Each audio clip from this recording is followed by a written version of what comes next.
السلام عليكم. النهاردة جاية لكم بشنطة جديدة وجميلة قوي، ما عملناهاش قبل كده وسهلة كمان للي لسه بيتعلم كروشيه. هنجيبه لونين بس خيط، ويفضل من الألوان اللي انت عاملة منها العروسة عشان تعملي ماتشنج جميل جدا. حضري لونين من الخيط اللي انت عاملة بيه العروسة، ويلا بينا علشان نعمل الشنطة الجميلة. مين مستعد معانا؟ يلا بينا على الورشة. السلام عليكم. النهارده هنعمل الشنطه اللي انا قلت لكم عليها، جميله جدا وسهله. هتعملي دايره سحريه، يعني بتلفي الخيط عند صبعك بس كده، وهتعملي الدايره السحريه جواها ايه؟ جواها 7 غرزه حشو. تمام. واحنا عملنا درس قبل كده يعني ايه غرزه الحشو، عشان اللي لسه مبتدئ معانا يبقى عارف كل الغرز. تمام. هنشتغل 7 حشو جوه الدايره دي. انا ضيقتها بس شويه عشان طرف الخيط يطلع معايا تاني. تمام كده، خلصنا 7 حشو. هنمسك بقى طرف الخيط ونشده جامد عشان يتقفل. وانتي بقى بتشتغلي بتاخدي الخيط ده جوه الشغل.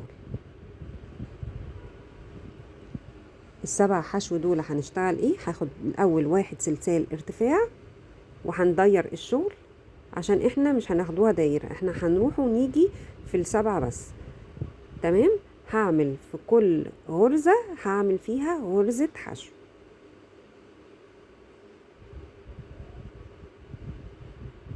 سوري، في كل غرزة هعمل 2 حشو، يعني تزايد.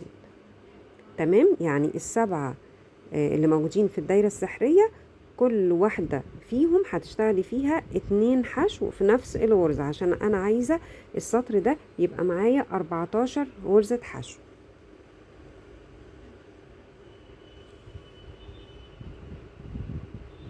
تمام كده، يبقى انا عملت دايرة سحرية عملت فيها 7 حشو، وبعد كده عملت واحدة ارتفاع ولفيت الشغل، وفي ال7 دول رجعت تاني وعملت ايه؟ كل واحدة فيها 2 حشو. ومش باخدها داير زي ما انا بشتغل مثلا راس العروسة او اي حاجة، لا، انا بروح وبرجع تاني. تمام، عشان انا هعملها نص دايرة. تمام. خلصت كل تزايد، عملت 1 ارتفاع. تمام كده، هشتغل المرة دي نص عمود. تمام. هشتغلها بقى ايه؟ ال 14 غرزة هشتغلهم 14 غرزة، مش هعمل بقى تزايد. تمام. بس المرة دي انا هعملها نص عمود، عشان عايزة الطرف بتاع الشنطة بتاعي يبقى مرتفع حاجة بسيطة قوي عن اللي جوه. تمام كده، عملت 14 غرزة. بصوا حجمها حلو قوي كده. تمام. دلوقتي انا عايزة اقفلها، هاخد سطر كده من فوق هعمله غرز حشو. هاخد واحدة ارتفاع، وبعد كده ما بين الغرز كده بتدخلي وبتعملي غرز حشو لحد اخر السطر، بحيث ان انت تخلي الحتة دي متساوية عشان تبقى في الشنطة شكلها جميل. لان زي ما انا قلت لكم الشغل هنا رايح جاي، مش بنعمله داير ما يدور، فالمنظر من فوق مش هيبقى مستقيم، فلازم نعمله غرز حشو لحد السلسال الاولاني هنا، هتبقى متساوية وعاطية كده خط مستقيم.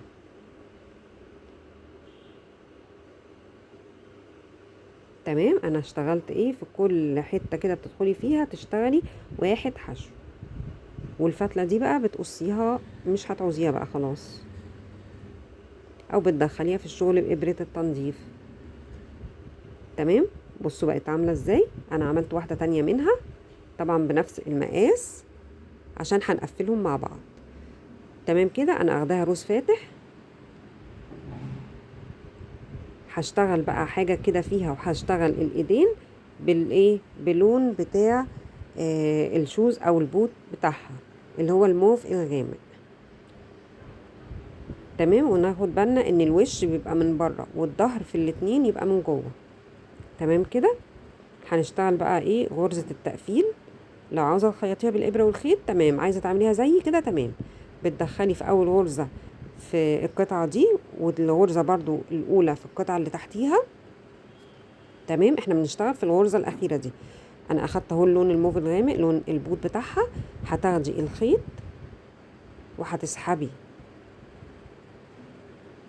من الفتحتين اللي احنا دخلنا فيهم. تمام. هتسيبي بقى الطرف ده هندخله بعدين بإبرة التنظيف، وهتمسكي الخيط نفسه هتدخلي في الغرزة اللي بعديها، في القطعتين، في الغرزة اللي بعديها هنا وفي اللي تحتيها، عشان احنا كده بالمرة ان احنا ايه، هندي حاجة منظر للشنطة، وكمان هنقفلهم في بعض. تمام. دخلت اهو من قدام ومن ورا هنا. هتدخلي تسحبي الخيط وتطلعي وتعمليها منزلقة، تدخلي في الغرزة اللي بعديها، وفي القطعة برضو اللي تحتيها في الغرزة اللي بعديها تسحبي خيط. تمام. تدخلي في الغرزة كلها، في القطعة اللي فوق والغرزة اللي تحت تسحبي خيط وتطلعي وتعملي منزلقة. هنفضل بقى كده في كل غرزة، في ال14 غرزة هتدخلي وتسحبي خيط وتعملي منزلقة.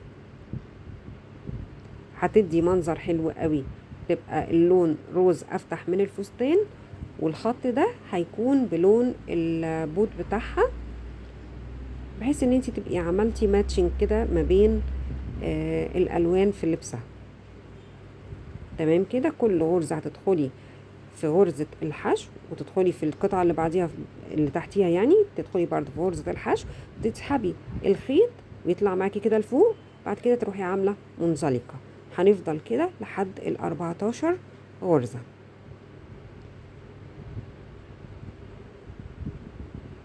حجم الشنطة كده صغير، وبالنسبة لي حجمه حلو قوي.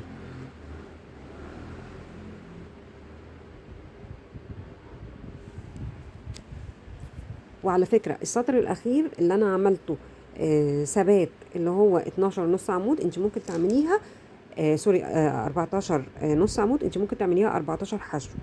بس أنا كنت عايزة الشنطة تكبر حاجة بسيطة قوي، اللي هي نص عمود بتدي حيز يعني كام ملي. فأنا حجم الشنطة لقيته أحلى في إني السطر الأخير أخده نص عمود. خلصت ال14 غرزة، عملتها التقفيل كده، مش هقص بقى الخيط وانا موجودة في نفس المكان. انا هعمل سلسال. السلسال بتاعي اللي هيكون ليه الشنطة بحجم العروسة بتاعتي. لو انت عاملة نفس الباترون بتاعي بتعملي في حدود 35 غرزة سلسال. تمام. خلصنا 35 غرزة سلسال، بتعدليهم وبتروحي للناحية التانية وتقفليها. انت اشتغلتي في اللي قدام السلسال، بتدخلي في الناحية التانية من قدام كده، بتقفلي بمنزلقة.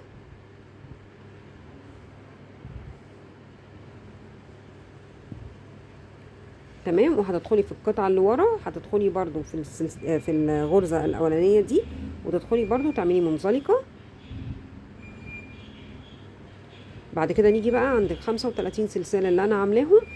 هاجي من ظهر السلسال في الحتة اللوية دي، هدخل وهسحب خيط، أعمل غرز حشو في كل ال35 سلسال،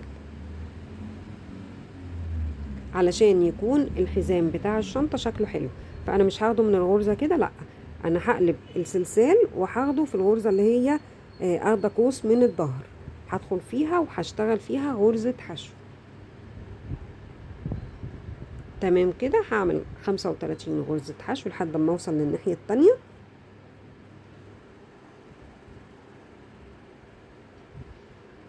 بصوا السمك بتاعه حلو قوي. هفضل بقى شغالة لحد الاخر كده. خلصت ال35 غرزة. تمام. هاجي بقى من الطرف التاني، هدخل فيه برضو اعمل منزلقة واقص الخيط، عشان اكون ثبت الحزام بتاع الشنطة في الجزء اللي قدام واللي ورا. هقص الخيط، وبإبرة بقى التنظيف بدخلها جوه الشنطة.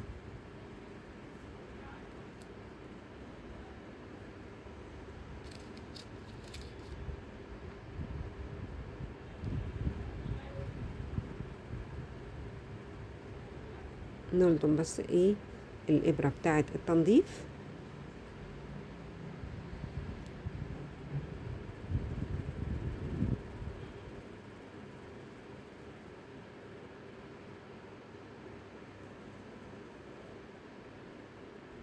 وهدخله في الطرف كده بتاع الشنطة من جوه.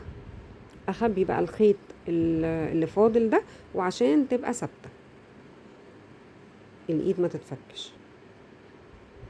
في الناحيتين بتوع الخيط اللي احنا قصيناهم، البداية اللي احنا كنا سايبينها وفي النهاية اللي احنا قصيناها. تمام، دخلتي قصي بقى الطرف اللي فاضلك كده، وبكده تبقي عملتي الشنطة. ايه رأيكم بقى في اي حد مبتدئ؟ شنطة سهلة. وبصي ممكن ايه، لو العروسة بتدخلي لها توكة او بتحط لها اي حاجة صغيرة من بتاعتها، وشكلها ظريف وجميلة جدا، واول مرة نعملها. ولما هعمل برضو شنطة جديدة هصورها لكم عشان يبقى عندكم كم من اشكال الشنط. وبصي بتلبسيها من عند الرجل، مش من عند الراس، عشان ما تضطريش تعملي حزام كبير وتبقى طويلة عليها. فبنلبس الشنط من عند الرجل. تمام.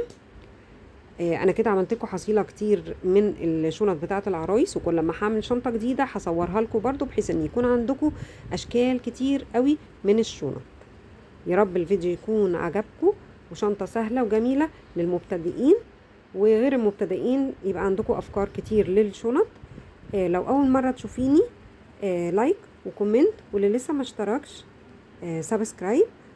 والى اللقاء في فيديو قادم، ويا رب يكون فيديوهاتي بتعجبكم. الى اللقاء قريبا في الايس كاب بتاع العروسة عشان نكونوا خلصناها. سلام.